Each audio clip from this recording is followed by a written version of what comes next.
I think at its core, Interpol's Turn on the Bright Lights is an album about everything not being as it seems.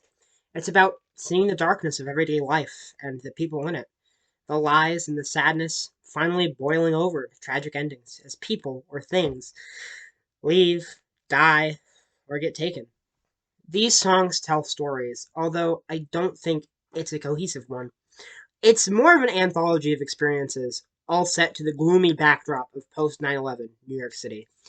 Most of these songs are not from lead singer Paul Banks' perspective, but some are. On the record, we see heartbreak, breaking of trust, sex, drugs, tragedy, and death, all of which are written about through Paul Banks' depressing yet beautiful poetry. Listening to these songs, it's not immediately obvious what they're about. You have to dig deep into the rich and complex lyrics to find the true meaning and story. I would like to state that what I'm about to say is mostly my interpretations or what I personally pulled out of these songs and albums. Musically, we have a goth inspired post punk revival masterpiece of darkness. Even without understanding the lyrics, the guitar tone and chord progressions say it all. Paul Banks' vocals are just so cold and unfeeling. He's almost lifeless in his delivery. This is all contrasted by the band, their instrumentation sounding intensely desperate and dark. I love the sound of this record. Everything is so dark and shadowy and gloomy. A big trait of this record is dense guitar that's layered on top of each other, creating this cover of darkness throughout the record. I'll make sure to point out where this layering of guitar parts works out best. The tone of this music perfectly reflects the themes of the lyrics throughout the entirety of this bleak, heartbreaking album. The record opens with the Untitled track. And Untitled serves as a great opener. It does a perfect job of setting the stage for the rest of Turn on the Bright Lights. However, as the song continues, guitars harshen and become noisier, uh, as if the light of the sun is exposing all of the darkness and pain inside the city. Lyrically, Untitled works as the band's introduction, as it is the first song on their very first album. Surprise sometime will come around. Surprise sometimes will come around. I will surprise you sometimes. I'll come around. Oh, I'll surprise you sometimes. I'll come around when you are down. Um, it serves as a great introduction to the band, and it's typically the first song that they play at live shows. It's followed up by Obstacle 1. Obstacle 1 tells the story of a past lover who commits suicide. Now that the lover is dead, our narrator ponders their feelings and pours their soul out about them. At one time, he may have been bitter, but now, years later, upon her death, he feels an immense sadness and yearning, knowing she's really gone for good. He writes, "It's different now that I'm poor and aging. I'll never see this face again." It's a song of both mourning and regret. He wishes he could see her one more time. "I wish I could eat the salt off of your lost, faded lips and relive the past." The narrator says, "We can cap the old lines, make playing only logical harm." The sadness, regret, and guilt are carried around with the narrator at all times, truly destroying himself on the inside, saying, "She puts the weights into my little heart." I also think it's important to take note of the line, "It's in the way she poses." This is within reference to the death of a model, and the news of which, when Paul Banks saw it, inspired the meaning behind Obstacle 1. The bass and guitar team up in the opening notes to hook you immediately. And the riffage on the song is really good throughout, and the layering of guitar parts is to die for. The bass fills out the remaining space perfectly, making the song sound so dense and full. This is a running theme throughout the record. The bass work here is insane. And I especially love the bridge. A repetitive guitar like repeats until "She puts the weight into my little heart" give way to this explosion of sound that is absolutely blissful as the falsetto vocals cry deep in the mix. The staccato of Paul's vocals sounds so harsh and really slap you across the face in this track, especially on the pre chorus and chorus. The cascade of guitars in the chorus are amazing, and the lyrics, "But it's different now that I'm poor and aging, I'll never see this face again, you go stabbing yourself in the neck," are among the best I've heard. They're so evocative and poetic. The same goes for the opening lines. "NYC is the song I mentioned in the beginning that I believe to be from the perspective of Paul Banks himself. Banks is looking at New York City and the world as a whole after the 9/11 tragedy, and he sees all of the darkness and sadness around him. The attack, as a New York native, really opens his eyes to see how bad the world truly is. The subway is a porno, and the pavements are a mess. He's lived in New York City all of his life, but now he can't stand the sight of it. I know you've supported me for a long time, but somehow I'm not impressed. This is, of course, very ironic when you consider the monumental status that New York has in pop culture, not only in America, but across the world. The instrumental tone of the song is very somber. The pace is very slow, the guitar is almost dragging in places. It sounds like what it feels like to be depressed, slowly walking the streets of a gloomy neighborhood where dreams and light are dead. Um, the song begins to change in the second half. Paul Banks realizes that others in the world are also feeling the way he's feeling in post 9/11 America. Synthetic strings begin to swell as Paul Banks realizes that music and art is one of the only things that can bring us together and give us some sort of solace or distraction to the emotionally anguished world around us. Music like Interpol, it's up to me now to lift people up. Turn on the bright lights, he sings, representing the stage lights at a show. The strings on this song also can be heard influencing a lot of music to come forward, such as very similar synthetic strings being present on the Killers' debut album Hot Bus. PDA is a seemingly happy relationship quickly souring when the girl up and abandons the narrator. It's at this point the narrator realizes just how toxic and horrible this girl was, and it opens his eyes to how she made his life a living hell. The song is filled with biting sarcasm as he condemns this girl. In what's probably my favorite lyric on the album, he opens the song by saying, "You are the only version of my desertion that I could ever subscribe to." Typically, being deserted and abandoned would be abundantly painful, but in a biting turning of the tables, he's glad this awful girl is gone. He teases the girl, saying, "You're so cute when you're frustrated, dear." On the second verse, he calls her out for being cynical and uninterested. "You are the only person that's completely certain there's nothing here to be into. That is all you can do." He then destroys this girl's character, beautifully describing how much she made him unhappy and how he's far better off without her. The beautiful poetry here exclaims, "You are a past sinner, the last winner, and everything we've come to, it makes you you. You cannot safely say, while I will be away, that you will not consider sadly how you helped me to stray. You will not reach me. I am resenting a position that's past resentment, and now I can consider, now there is this distance so." The chorus is perhaps the snarkiest retaliation, as Paul triumphantly exclaims, "Sleep tight, grim right. We have 200 couches where you can sleep tight." Basically saying to the girl, have fun couch surfing through New York City as you try and rebuild your life without me. PDA isn't the best song on the record from a musical or thematical or a um, constructional setup, but it's easily my favorite. When first hearing this record, its themes are the ones that resonated with me the most. And this is still the track I personally identify with the most on this record. As I mentioned earlier, "You are the only version of my desertion that I could ever subscribe to," are the lyrics that resonate with me the most. I especially love the syncopated vocal delivery on that line. "I could ever subscribe to." The chorus here is a beast of its own. It's so catchy, and the biting sarcasm makes it so much fun to sing along to. And the bass work on the chorus is just amazing. The song is a banger too. It doesn't fuck around, as it immediately hits you with some hard drums and is propelled forward by a dense layering of guitar parts drenched in darkness. Despite its darkness and experimentation, it's probably the song with the most pop appeal on the record, making it stand out as one of the highlights. "Say Hello to the Angels" is another absolute banger, much like PDA. but I would say even more so, being a banger that is. The song moves at a breakneck pace, easily being the fastest and most intense track on the album. It feels so manic. Some of Paul's vocals are so intense on this track.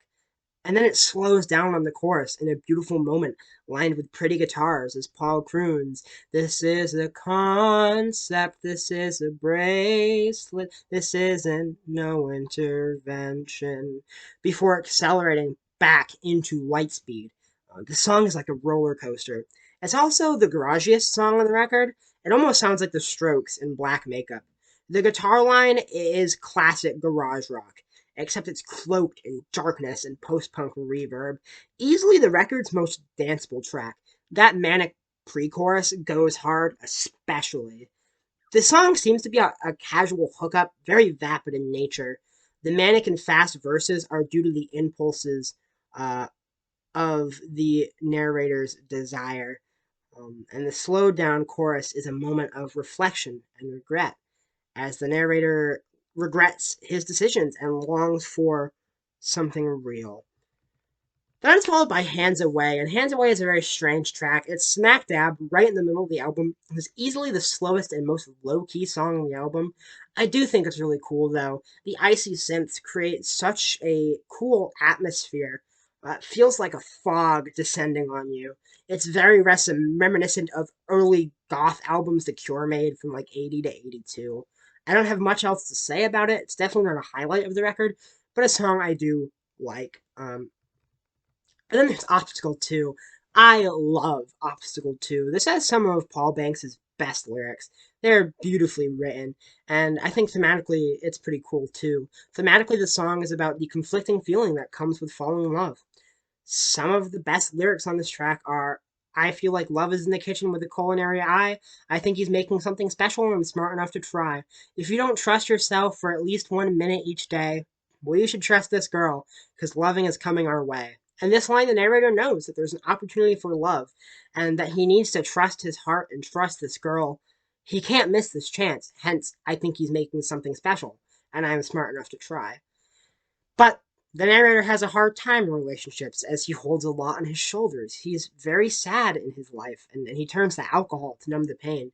"I'll stand by all this drinking if it gets me through the day." He warns the girl that it's going to be hard for him to open up again, and that it'll be difficult to get away from his vice filled coping mechanisms when he says, "It takes a long time just to get this all straight."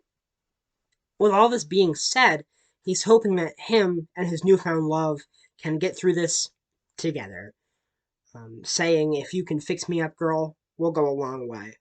The song ends on a positive note and a sweet sentiment saying, "It took time. Then I found you." Perhaps the narrator of the song is the same narrator as Obstacle 1. The reason he's having a hard time with love is because of the passing of the girl in that song. The band themselves have said that Obstacle 1 and Obstacle 2 aren't connected at all. In fact, Obstacle 2 was written before Obstacle 1, but I think it's fun to consider um, and to think about. Musically, this song is amazing. I mean, what a surprise, right? The guitar line that connects verse 1 and 2 is so good. But what makes me really love Obstacle 2 is the chorus. It feels as if it were tailor made for me. The way it layers the two different vocal parts is beautiful and something that's right up my alley. What makes it even better is the juxtaposition of the two vocal parts, the manic and scattered. "I'll stand by all the drinking if it gets me through the day, and it takes a long time just to get this all straight," on top of the more drawn out legato, "Take my love in these small doses," create a really cool layered dynamic. And I especially love the melody of "It's been a long time just to get this all straight." Very much, how much I love melodies like that, and it just itches the right part of my brain. Then we get to the big one. Stella was a diver and she was always down. Stella Was a Diver is about a girl named Stella who suffers from severe mental problems. She is depressed, anxious, and paranoid. She begins to self medicate with serious illegal drugs. This is masterfully portrayed by Banks with the lyrics: "She once fell through the street, down a manhole in that bad way. The underground drip was just like her scuba days." Stella doesn't literally fall into a manhole under the city, Rather, she falls into the drug dealing underbelly of New York City. This also sets up the extended metaphor of scuba diving and the ocean that's used throughout the song. The main place this is seen is on the chorus of the song, which is a highlight of the record for me. She falls into the ocean of her depression and anxiety ridden paranoia, but the drugs she's using make it seem bearable and survivable, just like scuba gear makes being deep in the ocean survivable. She was alright, because the sea was so airtight, the airtight being the drugs, until she broke away, meaning she overdoses on the drugs and dies. The story is being told by Stella's lover, who finds her body. He mourns as he repeats, "She broke away, she broke away." The buildup of this chorus is amazing as Paul repeats days as the music swells until it explodes into the aforementioned chorus of "She was alright because the sea was so airtight," which, despite its morbid darkness, is extremely catchy. The swirling guitar work and watery sounding bass evoke feelings of the dark, cold ocean floor. The chord progression of the guitar before the repeating she broke away, is a very small moment, but I think it impacts me more emotionally than any lyric on this record could. It's dripping with sadness and darkness. It's emotionally charged and beautiful. It almost serves as a breath for us, the listener, a short moment for us to reflect on Stella's tragedy so we don't drown like her. It's only a few seconds, but it's my favorite part on the entire record. This darkness of the distorted guitars continues until the end of the chorus. The song then changes gears from Stella's story to the narrator's reaction. The narrator knows she's dead as he exclaims, "At the bottom of the ocean she dwells," knowing that the overdose was the ocean of depression and mental darkness finally drowned her. In a reference to the Southern Gothic play A Streetcar Named Desire, the narrator pleads with the dead corpse of Stella. "Stella, Stella, oh Stella, Stella, I love you. Stella, I love you. Stella, I love you." But unlike Stan yelling to Stella on a balcony like a drunken macho Romeo, the narrator Stella cannot hear him. He's pleading to a ghost in the past of a relationship that cannot be saved no matter how hard he tries. It's a pitiful and heartbreaking exhibition of futility, and perfectly encapsulates how it feels to lose a loved one. There's nothing you can do but plead and cry. The ending of the song brings in these dreamy pianos and distant calling with echoey reverb guitars as our narrator can now only see his lover Stella in his dreams. The song ends with the lyrics, "In a wave you say goodbye." In my humble opinion, Stella was a diver, and She Was Always Down is easily one of the greatest songs ever written. This song tells a story as tragic as the great literature of Shakespeare and Tennessee Williams, with the poetry and the lyrics backing it up. The way Paul Banks writes this song turns it into a monolith of sadness that sticks with you far past listening to it. The story is heartbreaking, and the lyrics make it even more so.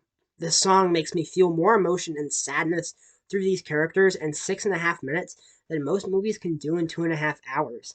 And the narrator of the song doesn't even get a name. This is a testament to the quality of Paul Banks' poetic storytelling and lyricism. Only he could make something so sad yet so strangely beautiful. The music on this song is just genius. The guitars start off fairly light and bright, yet as Stella descends into her death and the depths of the ocean, the guitars become darker and more distorted, and the bass begins to grow louder. The rhythms grow more manic as the music continues to layer on top of itself. The distortion hits its peak as she broke away, symbolizing the ocean floor of death. When the second verse begins and we return to the land of the living, the narrator, the lighter, higher register guitars from the beginning return. Then, as I mentioned, at the ending of the song taking place in the dream, it's backed up by these dreamlike pianos and ethereal synths. The music, rising and falling with the story, helps to ingrain you even more into the lyrics as the dark, moody post-punk sucks you into the world of Stella and the narrator. You feel every mood and every lyric deep in your heart. For 6.5 minutes, the outside world doesn't matter, and you are fully immersed in the ocean with Stella. The best music makes you feel emotion and sweeps you away. Stella Was a Diver and She Was Always Down is a song that does that like no other. This is a song that will leave you in tears and leave a profound impact on you. Undoubtedly, artistically speaking, the high point of this record. But on another note, it's followed up by Roland. And Roland taps into the idea of everything not being as it seems, as our narrator befriends a mysterious Polish man by the name of Roland. Roland tells people he's a butcher and he carries around knives with him, but is eventually stopped by the police and exposed to be a serial killer who uses a butcher's identity as a cover up for the knives and blood. It's loosely implied that our narrator was Roland's next target. The song's deeper meaning uses Roland as a symbol for fake friends who act like they like you to your face and then stab you in the back the first chance they get. Just like how Roland would have killed our narrator at the first chance he got. This further plays into the album's themes of things and people around you being much worse than they actually seem. The serial killer Roland is the perfect metaphor, as the incorporation of horror elements is an integral part of the goth aesthetic that has inspired a lot of the feel of this record. It's one of the less intense tracks on the album. It can seem rather silly in comparison to the rest, and isn't as musically interesting as songs like Obstacle 1 and 2, PDA, or the aforementioned Stella. Its guitars aren't as dense or layered, but still shine with some really cool parts. It's not as deep or as complex as the rest of the record, but Roland is a much needed change of pace after the intensity and emotional climax of Stella. And it's probably the song that has grown the most on me since re-listening to this album for this review. The New is the penultimate song on Turn on the Bright Lights, and it's a moment where Paul Banks himself draws a line in the sand. After examining the lies and subversions throughout the record, the betrayals of the girl in Obstacle 1, the serial killer moonlighting as a the betrayal of the girl in PDA, the serial killer moonlighting as a butcher in Roland, the drug Stella used to make herself feel okay, the deceptive nature of the reputation of New York City. He decides to be the one to tell the truth and air out all the ways he truly feels. This is shown by lyrics like, "Lately, my heart's been breaking." Paul is so vulnerable and honest on this track, pouring out how he truly feels. It's a new philosophy seen for the first time on the record, hence why it's called The New. The music is extremely fitting, as this is the most melancholy sound on the record, with its twinkly guitars and introspective feel. It's also the most emotion you can hear in Paul Banks' vocals on the entire record. He sounds so earnest and real. The vocal delivery and melancholy melodies of the chorus are very reminiscent of New Order's Bernard Sumner. The second half of the song is mostly instrumental, but it's sick. Interpol really cranks up the distortion on the guitars and just jams out. And the record ends with the song Leif Erikson. Leif Erikson may show Paul Banks' most cryptic poetry on the album. The song details a relationship between two people of different values. A party girl who enjoys the wildlife, who's in the relationship for sex and thrills to fill the time. Then our narrator, who is romantic, emotional, and sentimental. These two find themselves at odds. I think Leif Erikson serves as a great closer, as it's reflective of the whole record. Much like the girl, the world is wild and superficial, and causes much pain to someone who's sentimental and romantic, like the narrator, like Paul Banks himself. I think, at its core, Interpol's Turn on the Bright Lights is about everything not being as it seems. Its anthology of narratives in New York paints a bleak picture of the darkest and saddest of life, and it's all made worse by the tumultuous geopolitical climate in the post 9/11 world. The musical ideas found on this album would go on to set the precedent for what the post-punk revival movement would become. I mean, if you look at a record like The Killers' debut, Hot Fuss, you can hear a little bit of Interpol. Even to this day, you look at a band like Black Country New Road, you can hear Interpol in them, in their poetic lyrics, and in Isaac Wood's vocals, I hear a little bit of Paul Banks. I think Turn on the Bright Lights is undoubtedly a 10 out of 10 record. And that's all I have for you. That's the end of the script. That's how I feel about Turn on the Bright Lights, and I really hope you enjoyed this video. I had a lot of fun making it, listening to a record this good, and then writing basically an essay about it and getting to then share it with you. And if you enjoyed this video, make sure you go ahead and subscribe. It's free. You can always unsubscribe later if you want. And that's it. Thank you for watching, and I'll see you all next time.